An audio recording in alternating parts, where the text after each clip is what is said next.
back to my channel. For all the new subscribers, please make sure to click the subscribe button.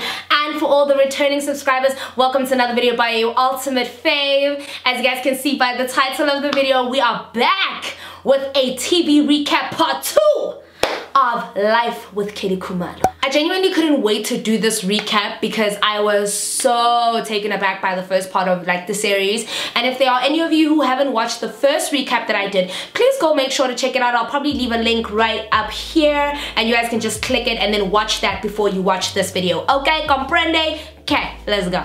I really don't know how I feel about this puffy shirt from The Fix. I just bought it because I thought I don't have those sheer puffy tops. And you know, at some point or the other, you're gonna need like a cute little you know? I don't know. Guys, we are back with a second part, right? So I had to go watch the other episodes in order to give you guys my feedback because as you guys know, the very first TV recap that I did with Life with Kelly Khumalo was my very first TV recap in general. I don't do TV recaps. I don't know why I've never thought about doing them, but I absolutely love watching them. I am going to give you guys a breakdown of what happened from episode 7 to episode 13, if I'm not mistaken. Here is the breakdown.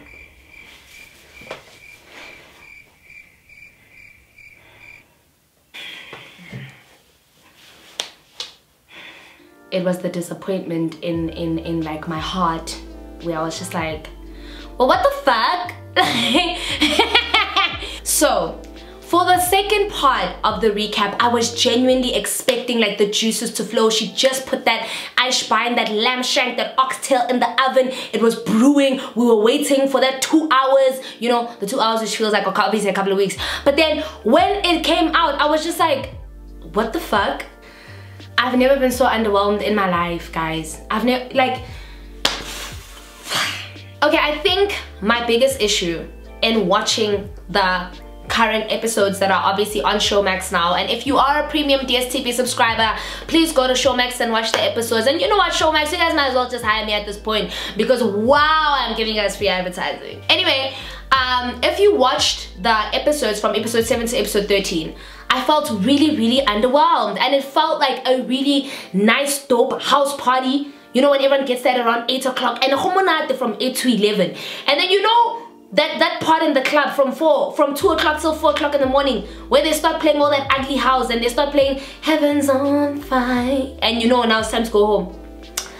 That's what happened. Like, I'm trying to understand, you know, I'm trying to wrap my head around trying to find a pinnacle point throughout episode 7 to episode 13 that stood out for me, and I can't find one except the part where she mentioned Senzo Meiwa, which I think was like the last episode, the episode that she had with her therapist or psychologist or whatever he was. Okay, in this season particularly, it felt very bland for me. I don't even want to lie, because I think in most of the episodes from episode 7 to episode 10, I just watched her and Wanda go to pantry, I think that's what the name of the restaurant, go to pole dancing, go to cooking classes, go to the movies, go to bed, go to the toilets. it was just like a, okay guys, okay, Wanda, got it, good. Let's go back to the story. Let's go back to what literally had us hooked from the beginning, which was obviously the relationship between her and her mother, the relationship between her and her sister, the relationship between obviously her and the father of the kids, the estranged relationship. But I just felt like that all just fell to the wayside, and I don't know if throughout the filming of it she just decided that, okay, cool, I no longer want to make this the focus of the show. But it started off really hot and it ended off really cold. A lot of situations were actually out of her control. And I'm not saying this because I'm trying to find like a, oh, but shame. No. A lot of situations are out of her control between obviously her and her mother and her and her sister, and obviously everything else that obviously she showcased. Why am I saying obviously so many times? A lot of things I can say were out of Kelly's control in terms of her relationship with her mother and her relationship with her sister, and obviously the relationship between her kids and their fathers. But then it makes no sense as to why that was the whole storyline to begin with, because it was kind of like, but we want to know where that ends. You know what it felt like? It felt like watching Gomorrah. Remember when Dozo killed someone? Remember when he was trying to be found for killing someone? All of a sudden, Dozo said, all of a sudden, what happened to Lunga being Mal's child? Have we forgotten that storyline? like there was just a whole lot of forgetting storylines here. Like I just felt like all the storylines that had us hooked were not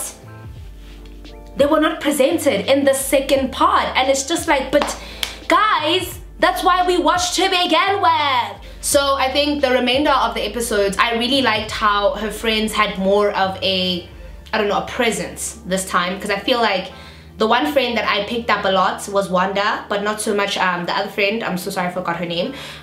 No respect, no shade. But I obviously remember Wanda because I like her. But they did have more of a presence this the remainder of the season, which was great.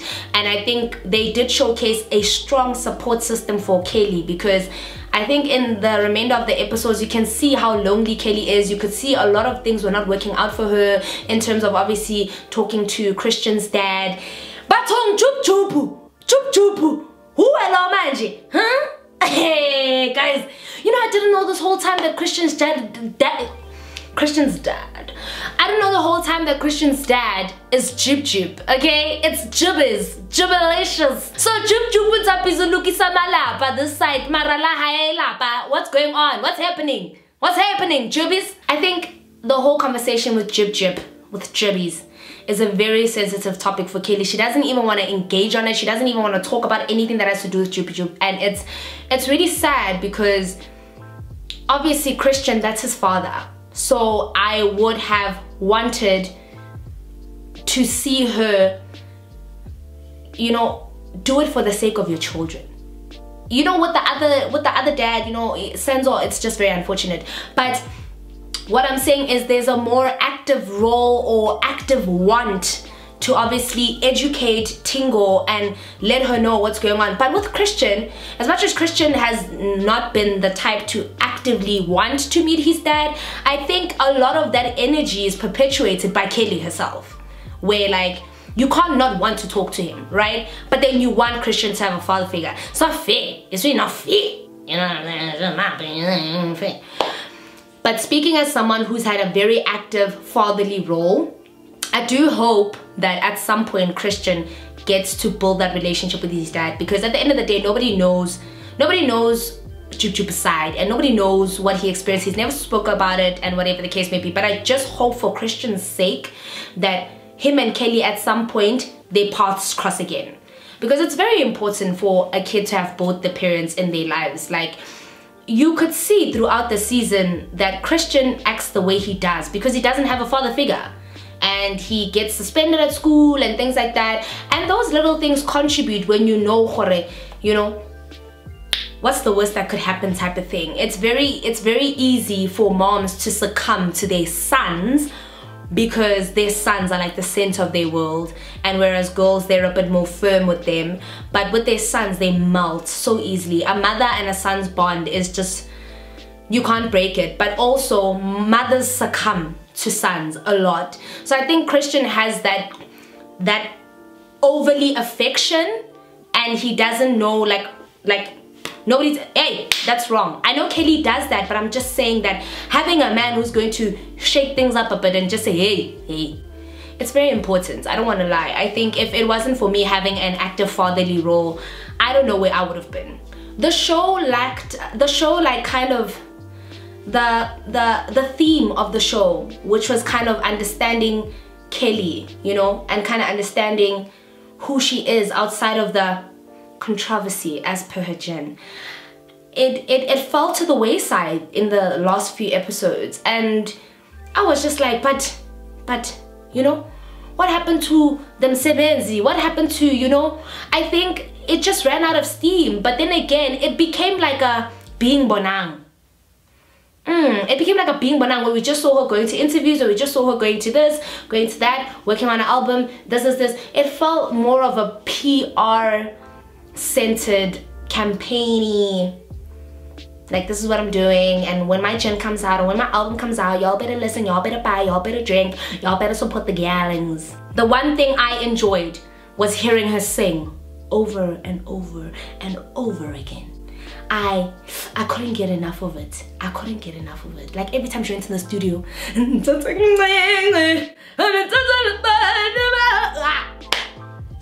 it, babes, all day, ever die. It's like a DJ Spoo. Who does he think he is? Did you guys see that little stunt that DJ Spoo pulled where he put the 6-pack that was closed there? Oh, guys. Ooh, DJ Spoo Mara. Ooh, DJ Spoo Mara. Oh, I mean, really? What was that? Which one would you prefer? What was that? Why didn't you at least drink the Morfire? You literally put it in a 6-pack closed there by the studio session. What was that? Hey, Esboo. Hey, do better. You can't be advertising Morfire every chance you get. Really, hey, we know. But Musboo took you know what?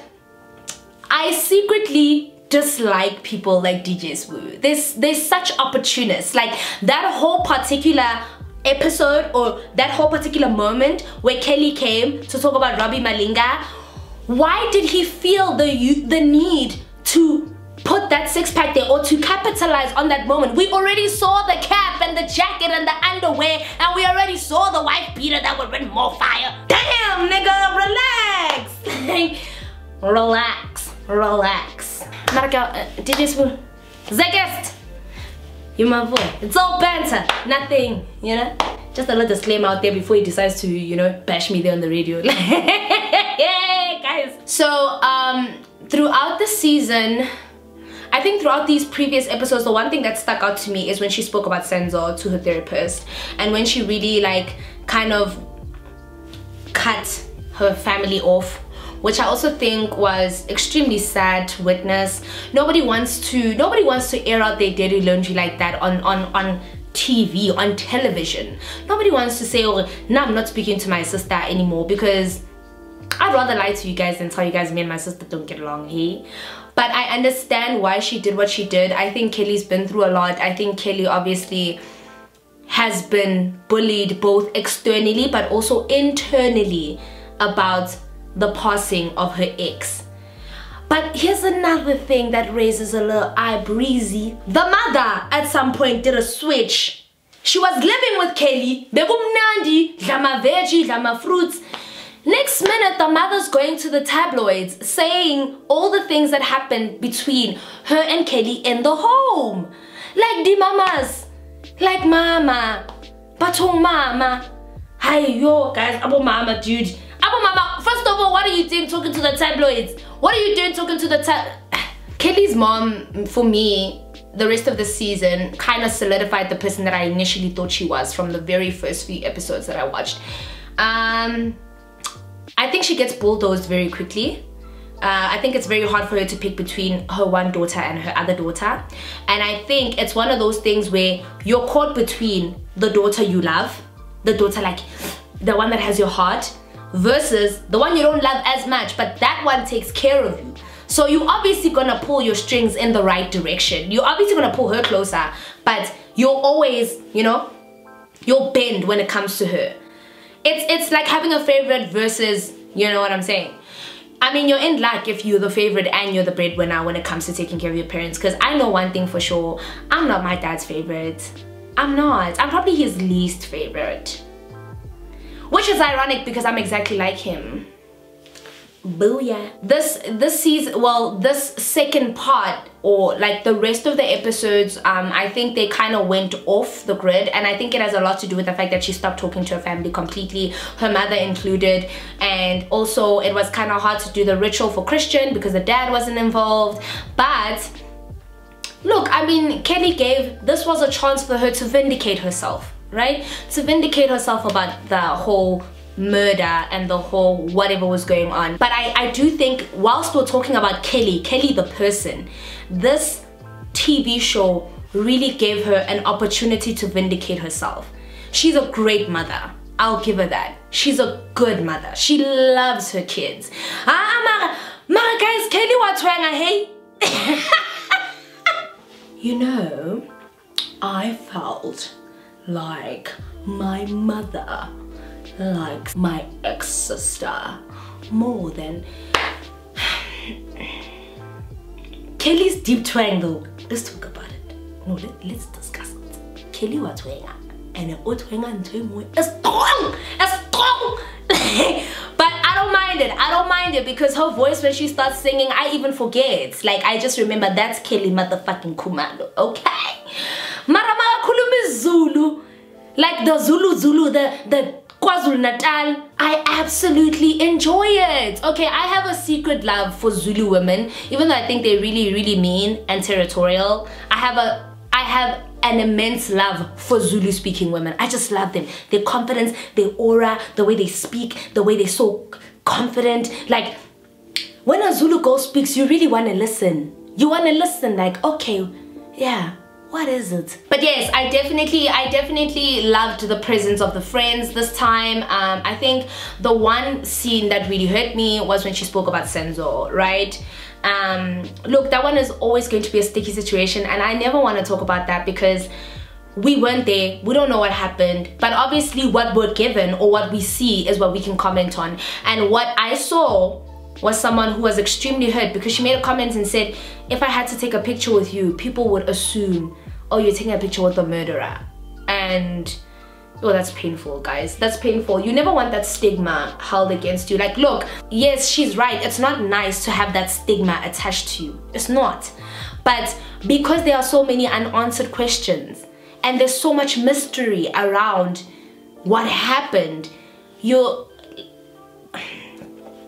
and because she's a popular face, she's a well-known person, that I think that's the negative side of being famous. That's the side that comes with being well-known. That's the side that comes with bearing yourself to the world in that manner. You know what I'm saying? So I am a little bit cognizant of the fact that it's hard. It probably is so hard that she probably gets chastised about it and people want to stone her when they see her, and it's not nice. It's really not nice. But I do hope that at some point the whole story with Senzo lays to rest at some point.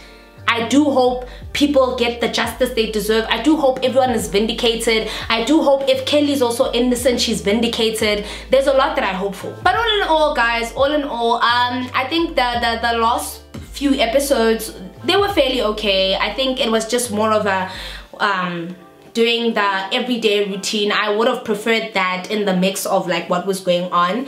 I don't know if Kelly's gonna get a season 2. Look, we'll never know, depending on the ratings and depending on whether they can give her a season 2 and whether she's gonna bring the heat in season 2. I do wish her the best. I do think TV and music are definitely Kelly Khumalo's calling. She is made for reality. She is definitely like Dineo Ranaka. I put her way up there. People like Bonang, I don't think they're made for TV, but I think Bonang was made for fame. TV, not so much. No, TV like emceeing, presenting, not reality TV. Kelly Khumalo, I can place her in the reality TV because I do think that she genuinely gave us her soul, her life. It's just very unfortunate that the last few episodes, everything was really out of her control. Her mother left, her mother started going to the tabloids, her sister doesn't want to speak to her, she can't legally speak to her sister. I don't know, what's going on with that case anyway? Is it closed? What's going on? Are you guys taking each other to court? Because if you are, I want to see how that turns out. And I think with Christian and Tingo, I really do hope that her kids get to live like somewhat a normal life after this, because now that their names are out there, you don't know what other kids could be doing or what other kids are thinking of saying, because they need to also be sheltered and protected. They're still very young. They're not in their teens where they can just, you know, shrug it off. They're really, really young. So I hope that Christian and Tingo throughout this whole situation are protected and somewhat treated with more empathy. You know? That's really what I hope for the kids, because I do think that her children are such wonderful bundles of joy. Like seeing Tingo and Christian's reaction when they were told that they can't go to school anymore.